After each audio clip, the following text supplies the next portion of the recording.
Okay, so good evening, everyone. Welcome to the General Weekly Group.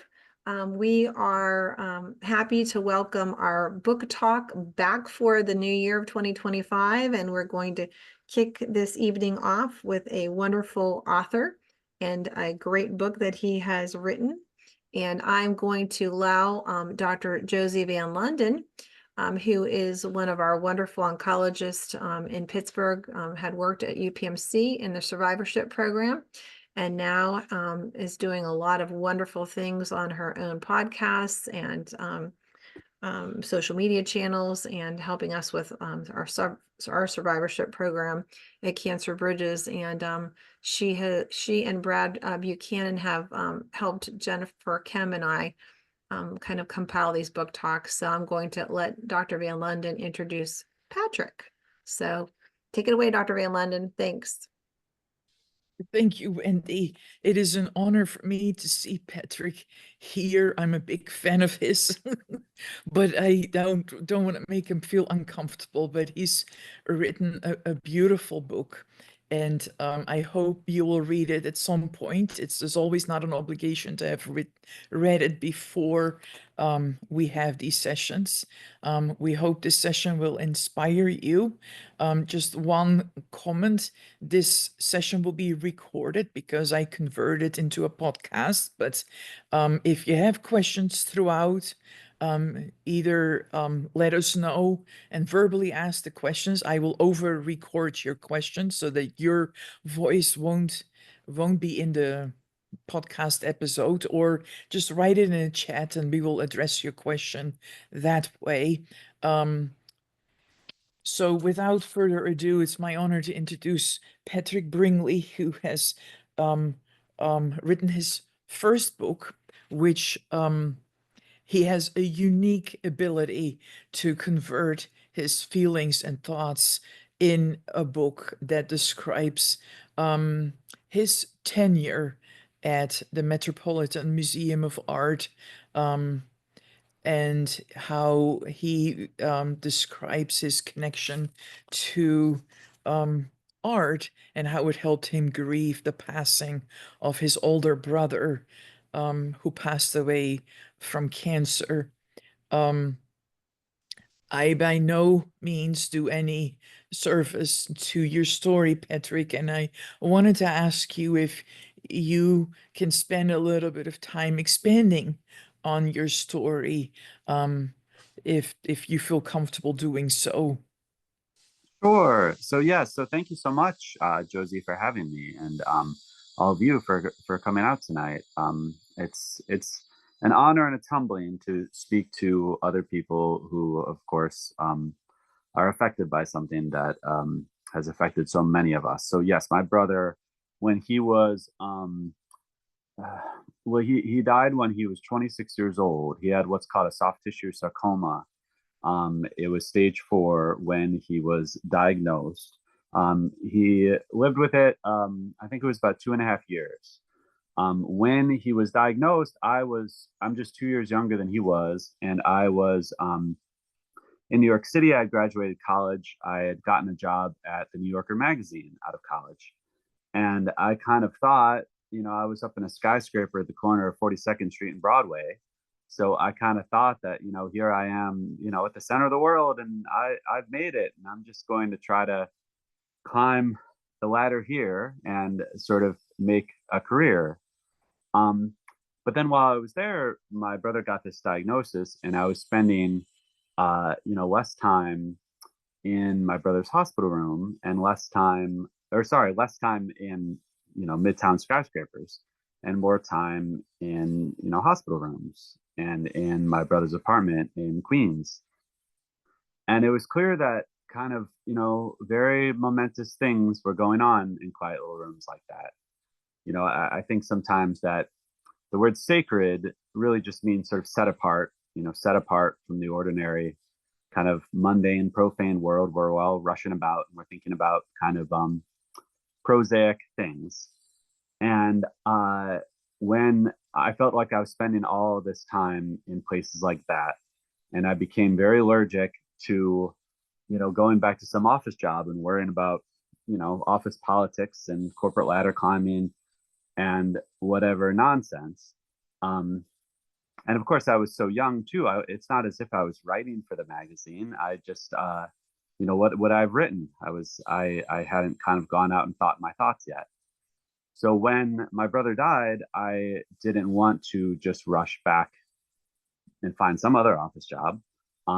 I wanted to do something that felt kind of, straightforward and nourishing, that would let me think my thoughts, let me maybe, continue to stay in this mood that I was in, where I was interested in things that were, basic on the one hand, elemental on the one hand, also kind of mysterious, beautiful at the same time as they're painful.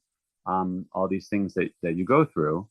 And I kind of was shell shocked, and I wanted to stand still a while. And I found this kind of marvelous, loophole in the universe by which I could stand still professionally in the Metropolitan Museum of Art. So I got the job, and I stayed there 10 years. I spent 10 years as a guard at the Met. So I was just, one of these guys in dark suit who stands in the corner and looks around for a living, at all the art and all the people, and the 7 million people who come in there every year, and the 2,000 people who work there, and 500 guards. And it's this kind of world inside that building. And I quite loved it. And I quite loved the simplicity of the job, the sort of honesty and kind of no BS of the job, and communing with all of these beautiful things. I was in the old master paintings one day, and the Cambodian art the next day, and the African art the day after that, seeing all this art that's about life and death and suffering and the gods and the afterlife and kind of everything, everything that you could try to wrap your mind around. And I got to spend unhurried hours inside that place. So I was very grateful. And that's what I did. And that's what I ended up writing my book about. Yeah, just to jump back to the title of the book, Patrick, you called the book All the Beauty in the World. And I think you can interpret that title in many different ways. Can you share with us how you meant for the title to be understood? Yeah, I'm happy to have it understood in multiple ways. I mean, as a guard, you kind of have all the time in the world inside that place. So that's something that's kind of a phrase that came to my mind.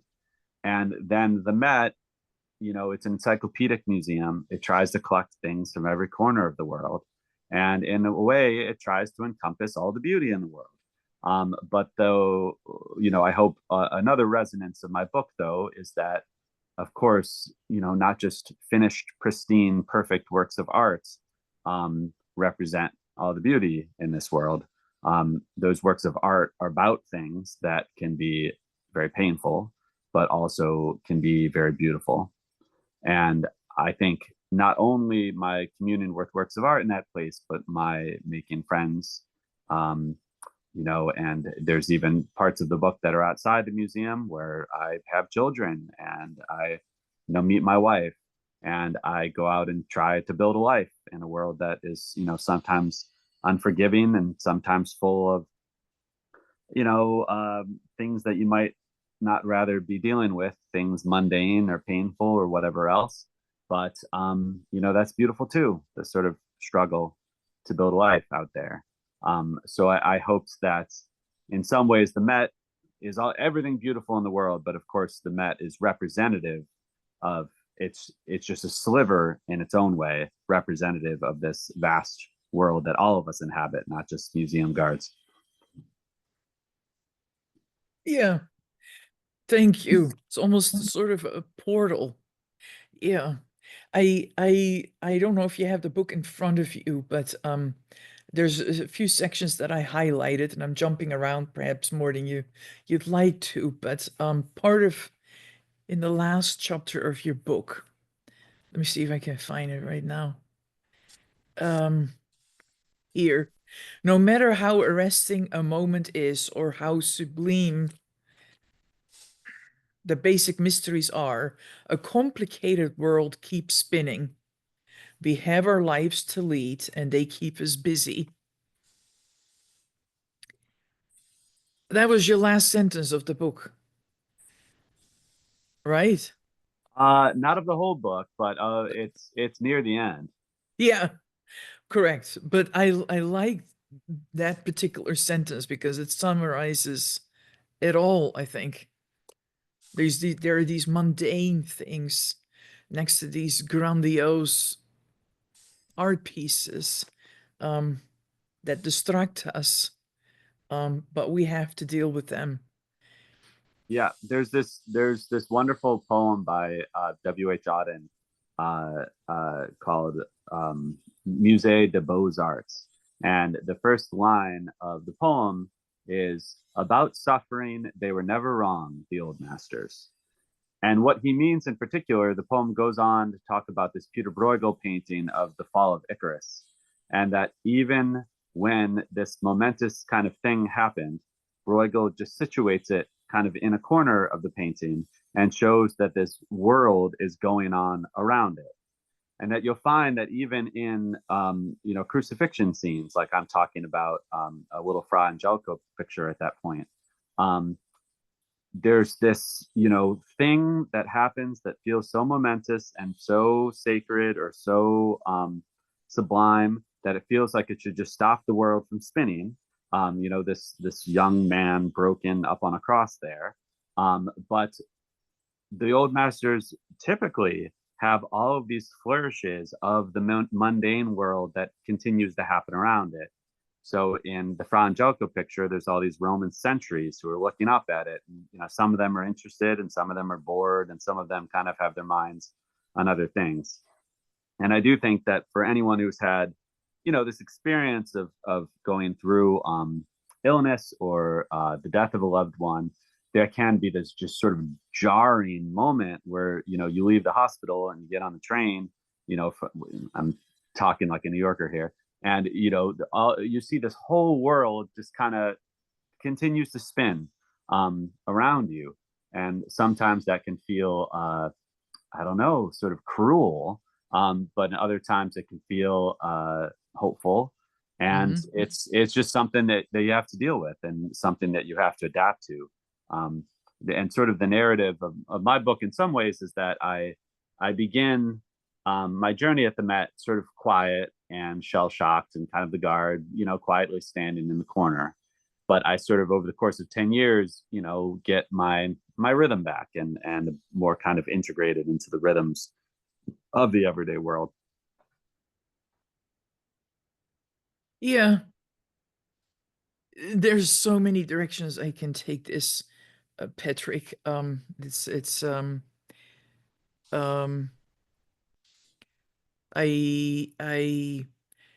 I see a question pop up, but I wanted to stick with this topic for a second, and see if Brad has any questions, because poems is his cup of tea, and you just quoted a poem. Brad, is there any question you would like to ask while we're on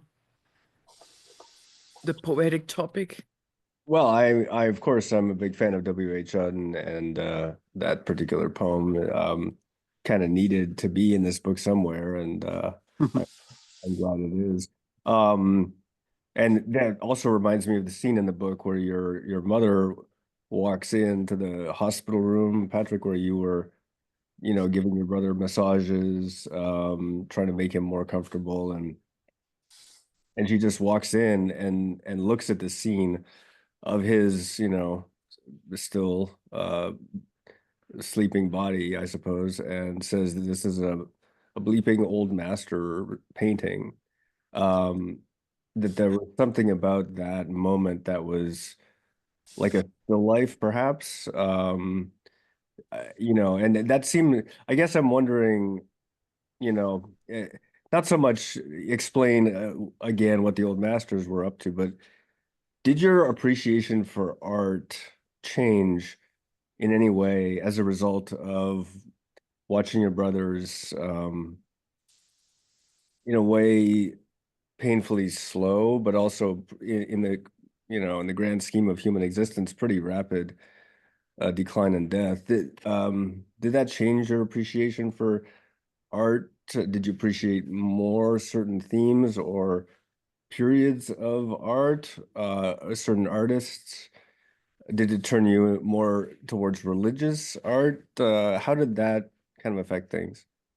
Sure. Yeah, very much. I mean, because I think that when I was younger and just in college, and I had looked at, say old master paintings, I thought of them as very kind of grandiose things.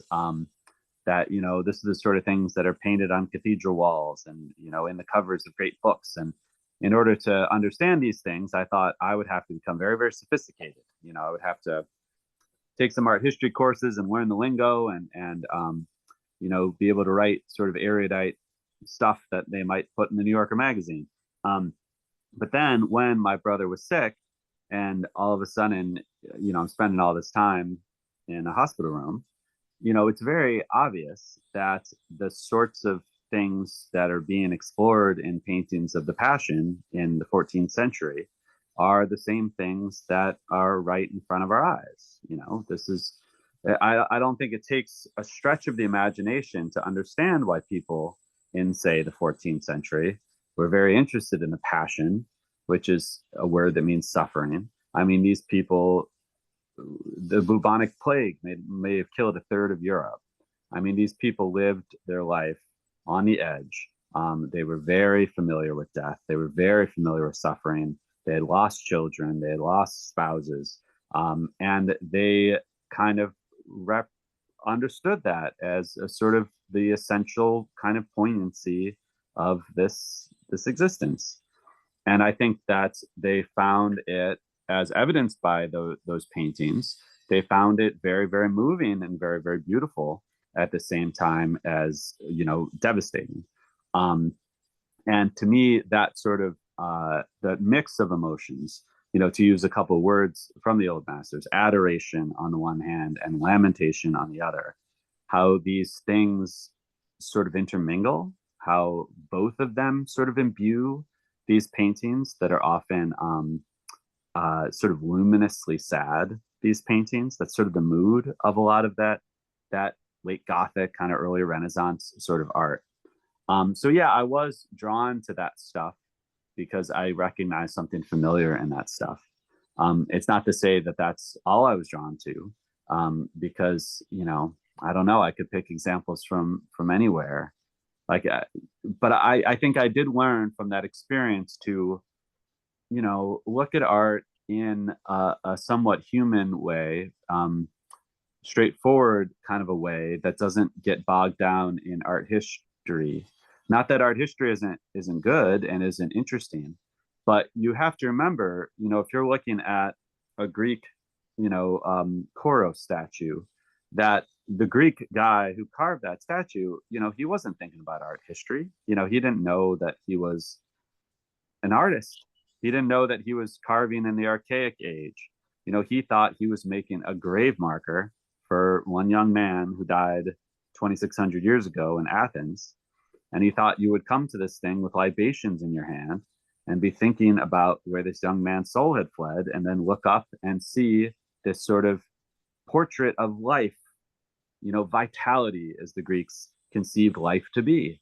And I think that when you look at works of art, you do honor to the artist and you do honor to the works of art if you are doing the things that they thought you would be doing, which usually is meditating on some aspect of existence and some aspect of what it is to be human and what it is to inhabit this kind of astonishing earth that we inhabit, and its mysteries and its presence and its plainness and its so I think having such an experience made me interested in that, as opposed to my earlier trajectory where I bet I would have been much more interested in the footnotes and much more interested in kind of the sort of things that curators write on labels.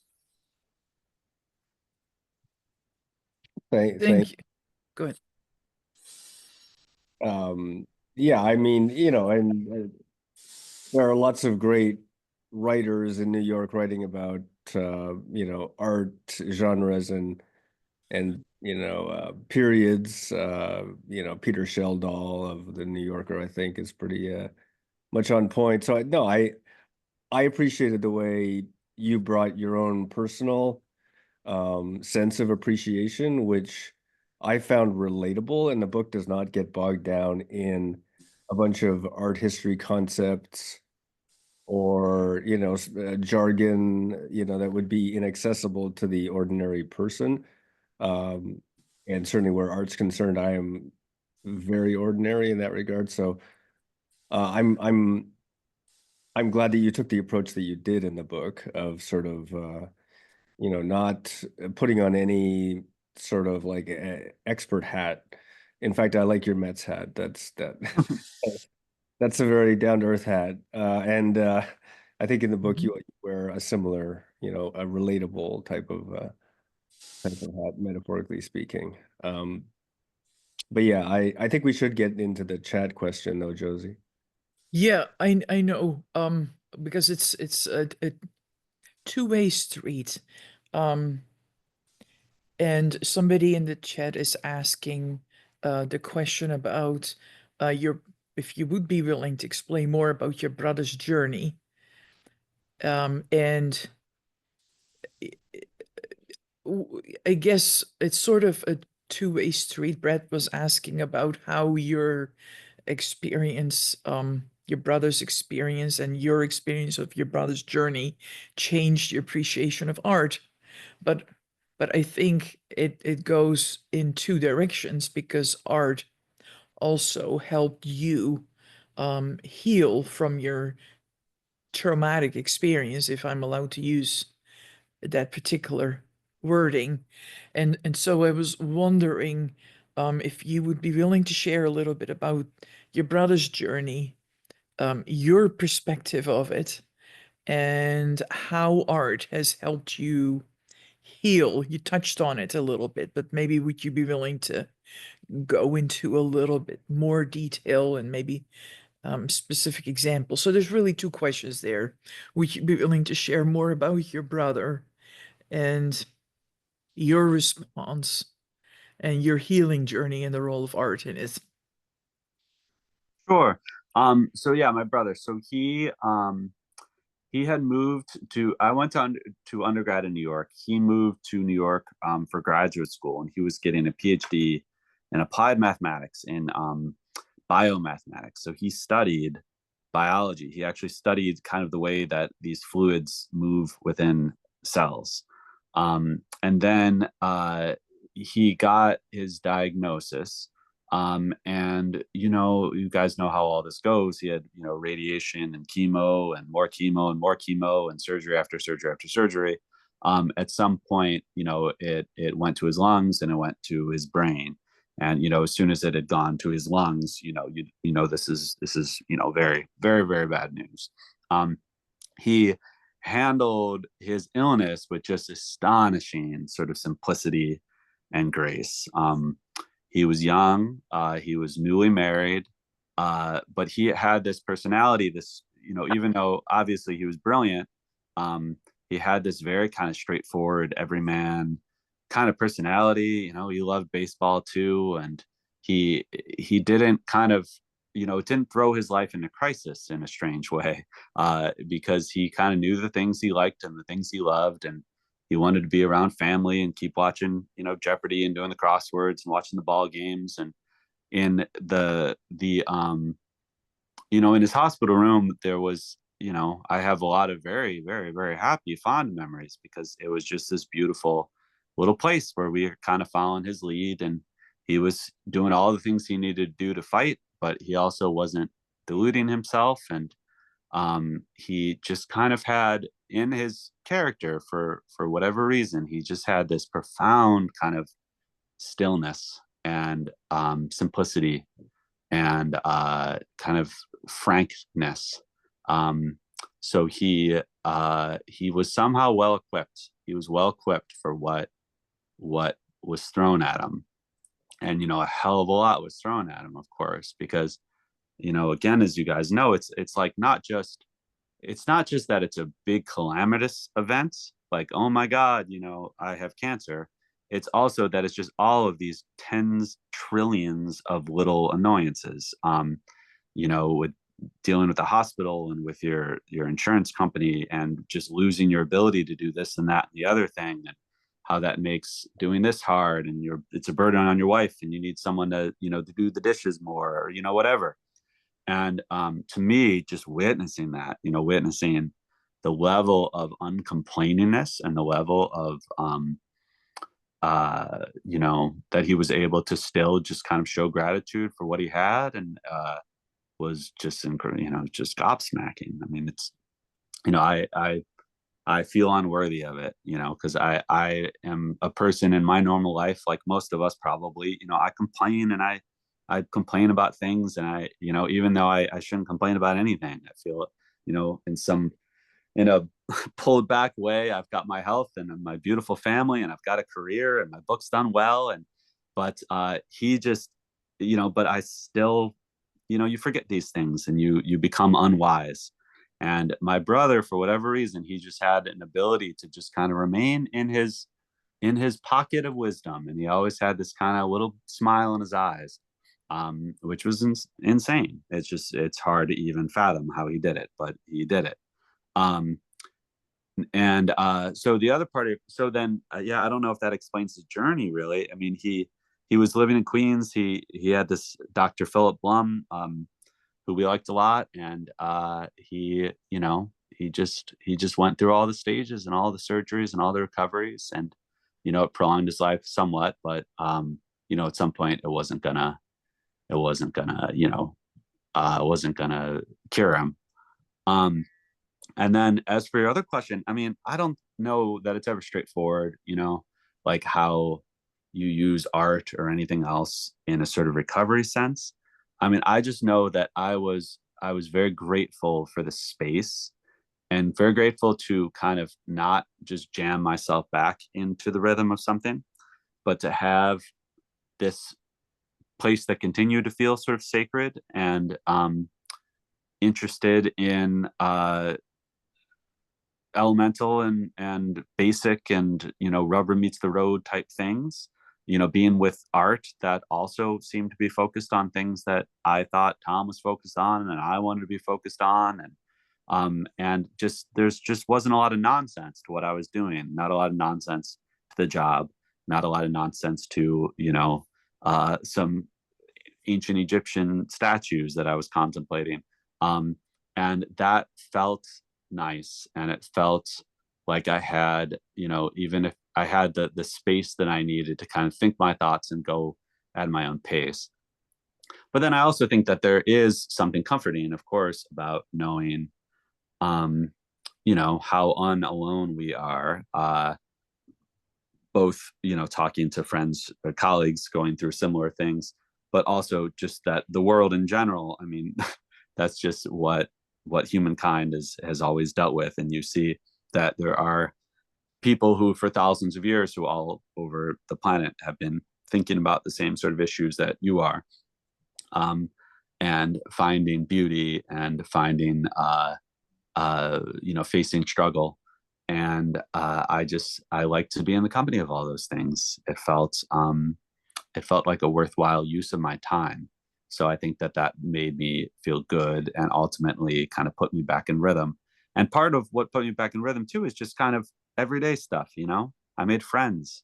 I would talk to the visitors, and they wouldn't be asking me about Fra Angelico paintings. Mostly they'd be asking me, hey, is there a good restaurant around here, or where's the bathroom? And just through these little kind of conversations, that kind of gets you back into the cadence of the everyday world. And I was grateful for it.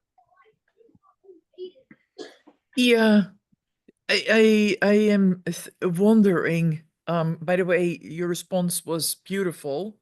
Is what the person who asked the question let us know. So thank you for that.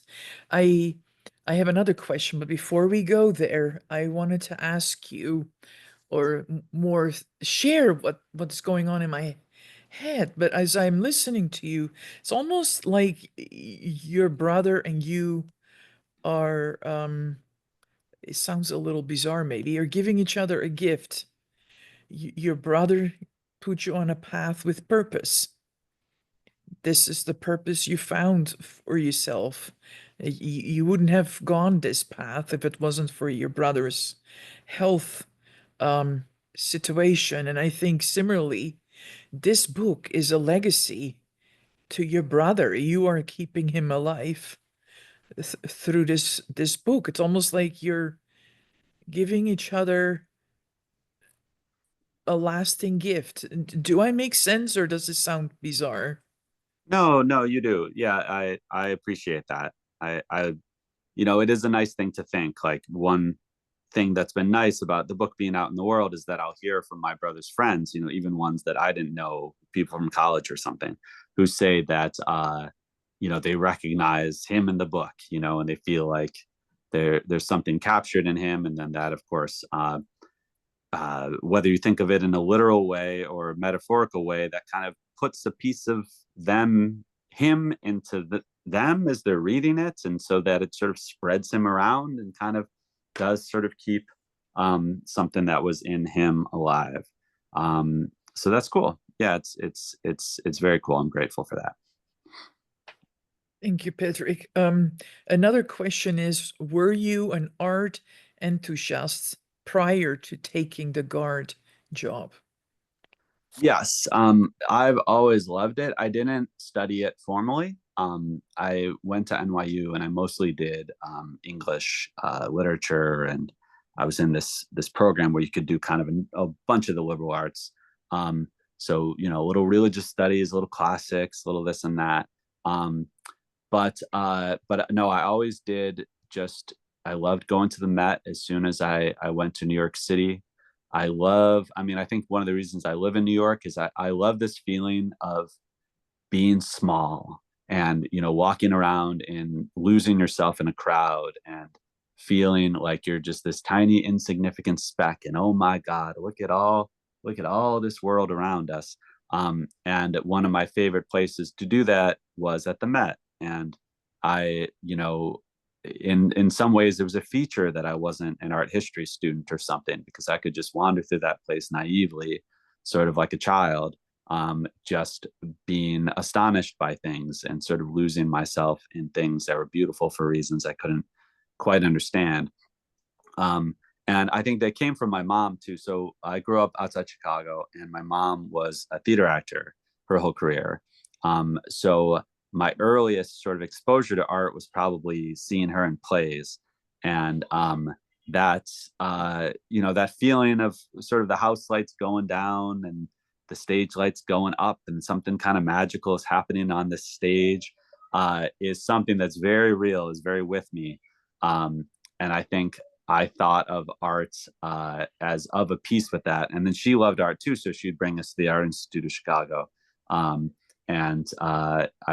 don't know, I've always put it on a pedestal, as it were. I really, it feels so substantive and so big and so meaty to me. Thank you, Patrick. We don't have more questions of the audience at the current time, but I'm going to check in with Brett. I think Brett has a question. Go ahead, Brett. Yeah, thanks, Josie. So I'd love to know more about the process of writing the book. First of all, was there anything about writing the book that kind of felt therapeutic to you? And how did that work? But also, clearly, you had to carve out time from your personal life. As you say, the book also, describes becoming a father to not one but two kids. Finding time and place to write. Was that stressful, or was writing kind of in some way therapeutic for where this book is concerned? But I'd love to know also how the idea for the book started and germinated, Sure. So, yeah, I've always scribbled and written poetry and things. So I would keep a little notebook in my pocket, and at the Met, and I would scribble on the way home on the train, or I'd scribble on my breaks and things.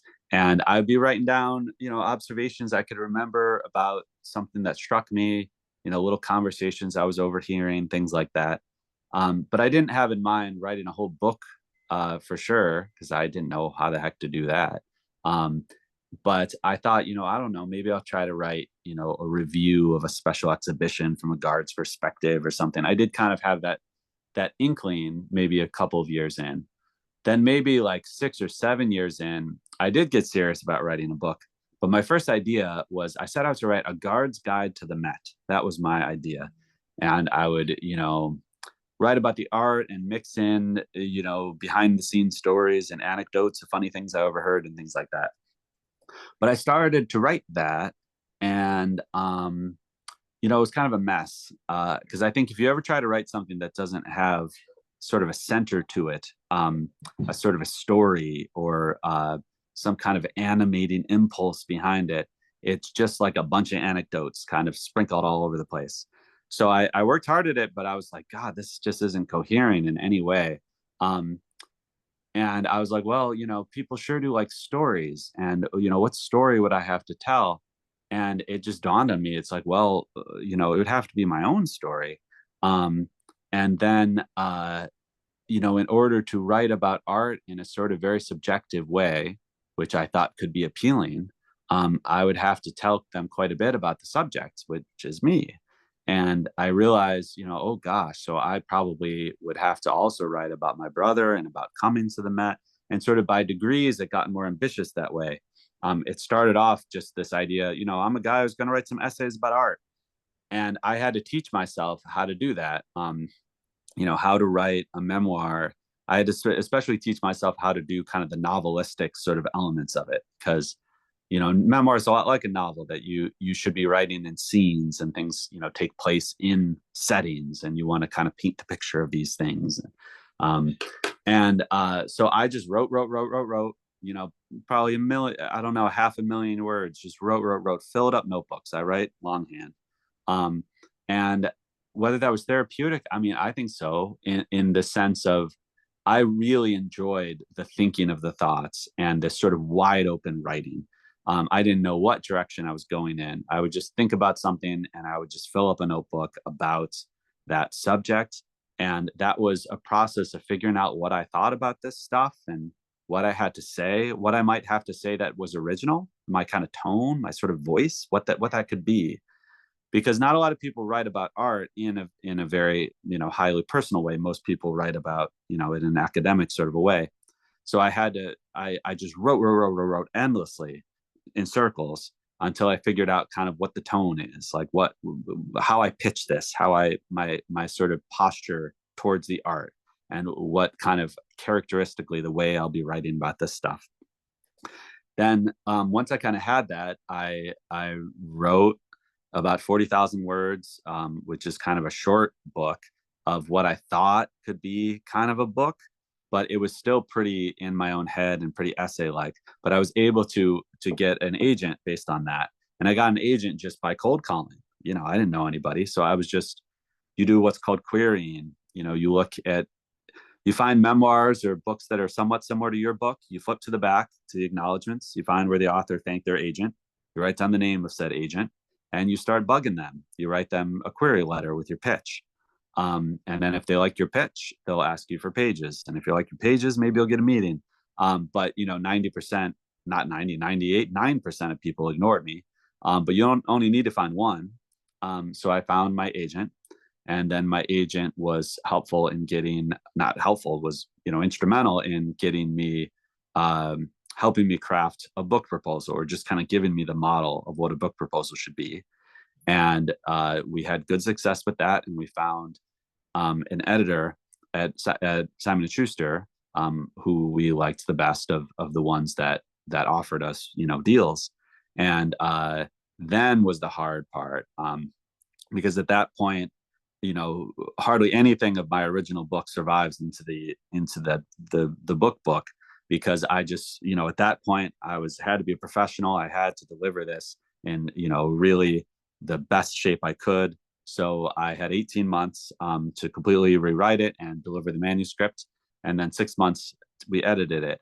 And I don't think that was therapeutic at all, just because it's so hard. It's so hard taking thoughts and really hammering them into shape. They're much more beautiful when they get to just be floaty and you get to have just, pages and pages full of things swirling around. But when I really had to hammer them into very, very coherent shape, it was very difficult. But it's what you do. That's why you're paid the not so big bucks as a writer. You just that's your job. So yeah, that's what I did. And then it releases into the world. And, instead of being quiet for a living, you talk for a living like I do now. Thank you. That's a great narrative of how, the process evolved. What about finding time to write? It sounds like that was occasionally challenging. Yeah. So it was, yeah,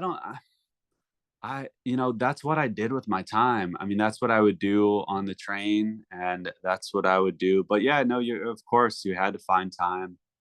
I worked a schedule at the Met where I worked 2 12-hour days, 2 8-hour days. So I had 3 days off. So that gave me a little extra time to be writing.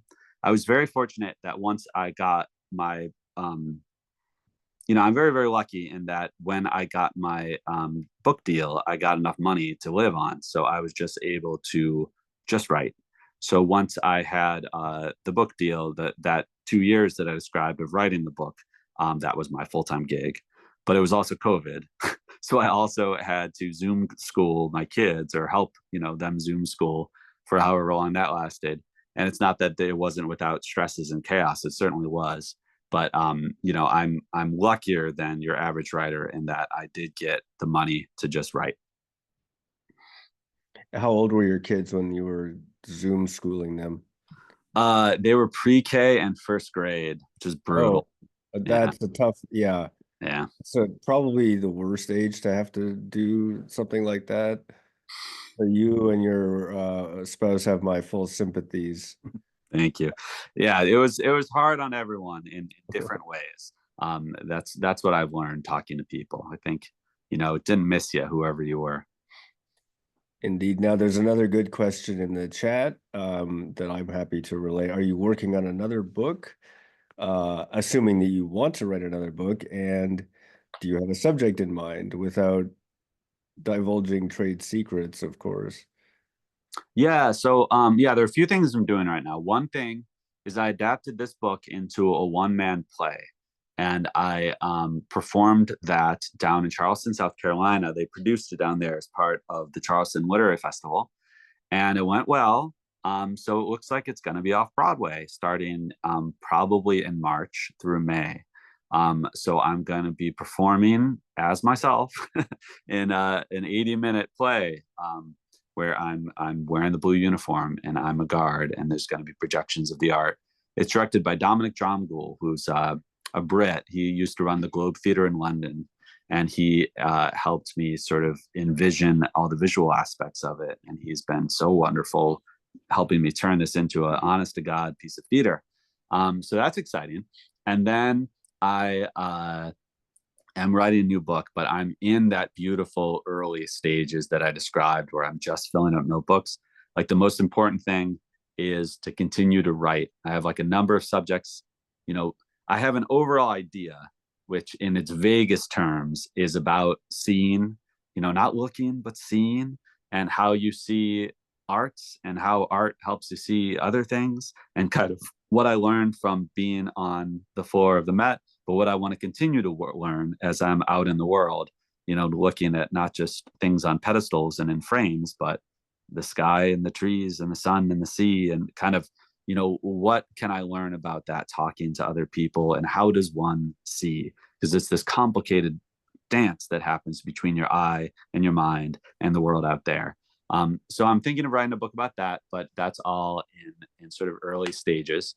And then I do a lot of talks. I give private tours of the Met, and I give talks at museums. I'm actually going in 2 weeks. I'm going to Seoul in South Korea.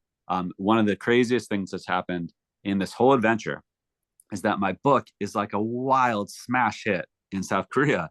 I mean, the book has done well in the United States. It was on the bestseller list for 9 weeks and stuff, which is just insane. But in Korea, it's like a whole nother level.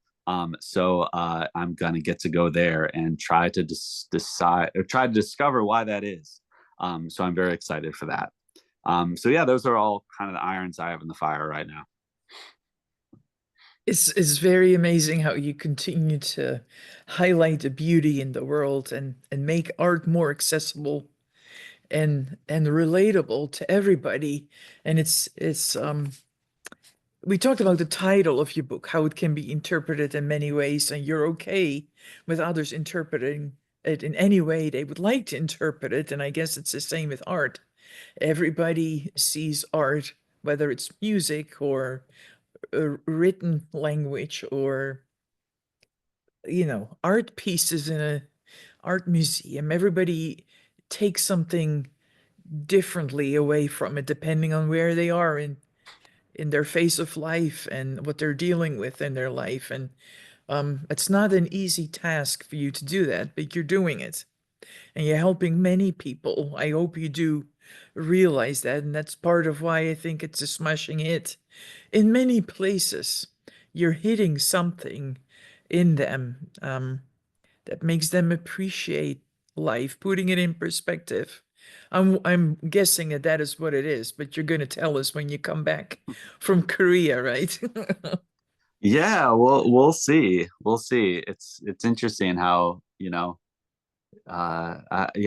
I've been told a number of interesting things by Korean journalists. As you said about making art relatable. Um, One thing I heard from a Korean this very smart guy, and he was very interesting on this subject. He said, "Well, your book is so American," and I said, "Oh yeah, how so?" And he said, "Well, in Korea, we are this very old culture and this very homogenous culture, and we have a great respect for erudition. And we really think that in order to weigh in on something like art, you should have had read the canon and have this sort of deep knowledge of the progression of thought over the course of 1,000 years when you're talking about, these Chinese hand scroll paintings or whatever else." And he's like, "Well, as you're American, so you're this young culture, this diverse culture, you don't feel as if there is a sort of canon of texts because that guy's from, the Dominican Republic and this guy's from, Haiti. And thus you sort of charge in like a bull in a china shop. And, you think, well, this stuff is made by human beings and I'm a human being and let me, sort of try the best I can." And he said that he thinks that's a very un-Korean attitude, but an attitude that they find very sort of interesting, because they're interested in Western art, but they feel as if in order to weigh in on Western art, how could they? So they have to sort of keep an arm's length from it. Whereas my sort of feeling is don't keep an arm's length from anything. Get in there. Um, and I don't know, maybe I'm right or maybe I'm wrong, but it is a perspective that I'm glad to have out there, because it is kind of the way that I go through things. Get in there, try to have an experience. You're looking face to face with something that is as beautiful today as it was, 2,600 years ago, and you can stand in front of it and feel some of its music. And it's a very different experience, feeling the music of something as opposed to just reading about it in a book.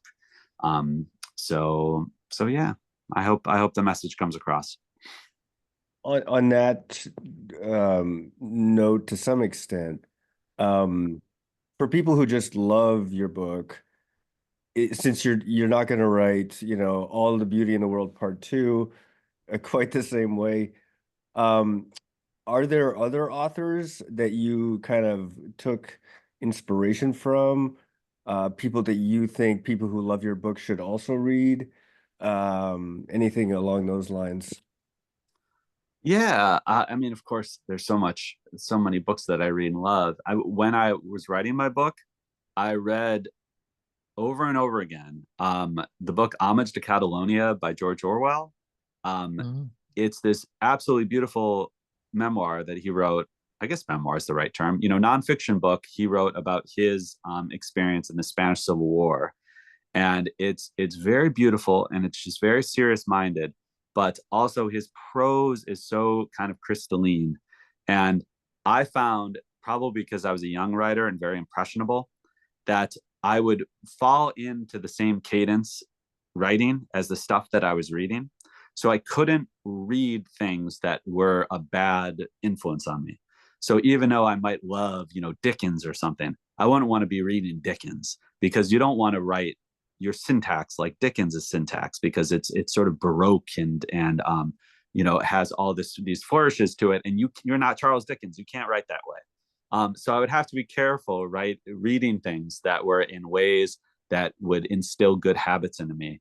And I love Orwell's nonfiction. I would read also Joseph Mitchell over and over, the great New Yorker writer of kind of the middle of the century, who also has this very kind of humane, simple, crystalline, observant prose about the life in New York around him. But no, I wasn't reading any like art history at all, really. I except when I had to look things up and get some information. But I wanted, I don't know, I guess I was more inspired by that slightly journalistic style of writing.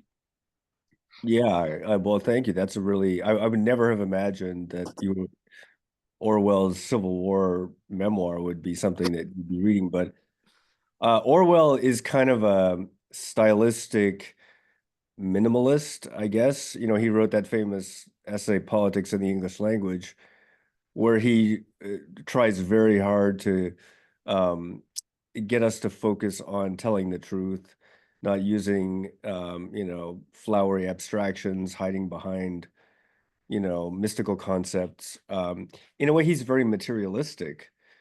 He writes about things and objects as opposed to, big ideas and so forth. And in a way, that's kind of what the old masters were doing too, as artists. They were focusing on the physical realities that they were painting. So maybe there is a sort of overlap there somehow in some way. But that's a fascinating literary influence, and Yeah, probably a very, very good stylistic discipline to be an Orwellian disciple, as opposed to someone like Walter Pater, who wrote lovely essays about Renaissance art, but might not have been the greatest stylistic model. More like he would have been more of a Dickensian, Victorian, Baroque word artist. yes. Orwell is very concrete. You're right that he's focusing on things that are visible in the world, and I always try to be very concrete in my writing. And of course, painting is very concrete. Everything. Paint is not like ideas. Paint is like paint. It's like it's concrete, and it's soundless, and it's right there in front of you. And I think there is wonderful discipline in reading a writer like Orwell, where he's not just borrowing sort of a phrase that he read somewhere. He's building sentences out of things that he's seen out in the world, and he's putting his own metaphors together. I think that's, if you want to have original thoughts, that's what you need to do. That's why like AI will never write a good book, because it has never seen anything. So all it can do is regurgitate things that people have already said. And that's precisely how not to write in a way that would be original or would be sort of arresting in this way. I like to try to write sentences that people read the sentence and they think like, oh, I wouldn't have thought about it that quite that way. Have this sort of intelligence running through it. And there's certain writers like Orwell that you feel like every sentence he wrote is intelligent, like it didn't just spew out of him, it was thought. So I cannot live to his standard at all, but it was a good standard to try to shoot for. Thank you, Patrick. We have one final question from the audience. The question is, where is the Broadway play being performed? So I And I can't. guess, oh, you can't say that. Okay. I can't say it quite yet, just because it's not, that it's not 100% official. We have the theater. We know the theater. It's almost certainly going to be, but we're in the phase where we have to raise money. Like everything, it takes money. So it looks like it'll happen, but I can send it, Josie, to you when the information is final. Thank you. Thank you. Do you know if and when it will be final, if it will be recorded for No. cancer survivors out there who can't travel to New Oh, York? yeah, that's an interesting question. I mean, in general, it's not going to be available publicly just because it's the sort, you know, you don't want that out in the world because I might end up traveling with it or another place. But yeah, it's an interesting question I hadn't considered about people who would not have another you know, way to see it. So yeah, let me think about that and let me talk to the producers about that. Thank you, Patrick. I have a comment from Cancer Bridges. Cancer Bridges is saying you can do a test show at their facility if you wanted to. Oh, that's very kind. Thank you. Thank you, Mia. I'm going to Brett and ask him if he has any final questions, comments, suggestions. Well, I mean, I think we have taken up a full hour of Patrick's time, so Yep. I would just want to say thank you to him for being so candid and accessible to this group, and yeah, for opening up the you know, the inner workings of the book and talking more about his brother, you know, which is sort of the yeah, that was the hook, I suppose, for this group, since we are a cancer focused support group. Yes, You. and I'll say thank you and thank you all, and you know, all my love with you in your journeys, wherever you are. It's, you know, there's sort of a brotherhood and sisterhood among many of us, and I'm touched and humbled when I hear from people who, you know, read my book and say, well, I've thought some of those same thoughts, which isn't surprising because, you know, we're all human and we've all been through a similar thing. So thank you. Thank you for sharing your story, which I guess it's bittersweet. It can be painful to remember some memories, but the love for your brother is clearly shining through, and many messages in the chat about persons thanking you and wishing you the best. Thank you, Patrick, for coming on tonight. You get a big hug from all of us, and please keep us posted. Okay, thank you very much. Thank you, Patrick. Take care. Thank you. Thank you.